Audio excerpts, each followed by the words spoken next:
থেকে এই জোট সদস্যে যুক্ত না থাকলে এই ধরনের ঘটনা ঘটানো সহজ হতো না। ফলে এবং কারা জড়িত ছিল এটা আসলে সরকারকে চিহ্নিত করে জনগণের সামনে উন্মুক্ত করতে হবে। কারণ এই ঘটনা এটা আমাদের জন্য খুবই নেতিবাচক হয়েছে।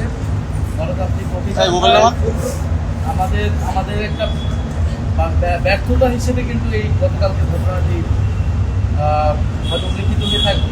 কিন্তু আমাদেরকে সামনের দিকে আগাতে হবে। আমরা মনে করি যে এখনও আমাদের পরিস্থিতি কিন্তু অনুকূলে আসেনি। সারা দেশে মানুষ বিক্ষুব্ধ, শোকাহত এবং এই গতকাল রাতে যারা এই ধরনের কাজগুলো করেছে, যে হতকারী উগ্রবাদী গোষ্ঠী, তারাও নানান ষড়যন্ত্রের চেষ্টায় কিন্তু আছে।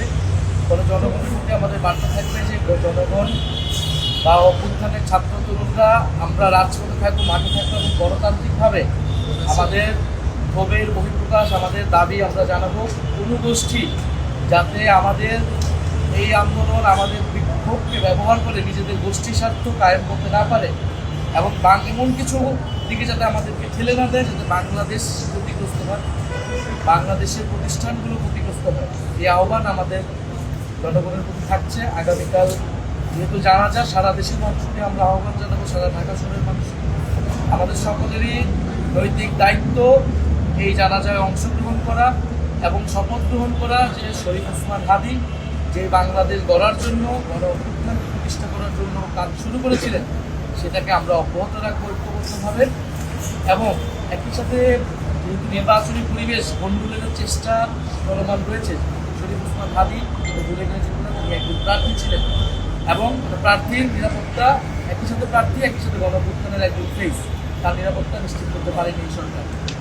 ফলে নির্বাচনের পরিবেশ যাতে সুষ্ঠু থাকে সেই জন্য রাজনৈতিক দল এবং সরকারকে যথাযথ ভূমিকা রাখতে হবে। কারণ নির্বাচন ছাড়া আমাদের সামনে কিন্তু আর কোনো গন্তব্য নেই। আমাদেরকে বিচার সংস্কারের এই অর্জনটা নিয়ে আমাদেরকে নির্বাচনের দিকে যেতে হবে এবং সরকারকে জবাবদিহিতা করতে হবে।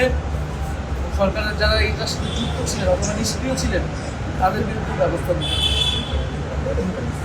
এবং আমরা খুব স্পষ্টভাবে বলবো যে গতকালকে এই ঘটনা ছিল বিক্রমদের উপর আক্রমণ এবং আমাদের মিডিয়া হাউসগুলো, সাংবাদিক কর্মীরা এই যে পুরো এই সময়টা গণ অভ্যুত্থান থেকে শুরু করে পরবর্তী সময় কিন্তু আমাদেরকে যথেষ্ট পরিমাণ সাপোর্ট দিয়ে যাচ্ছে।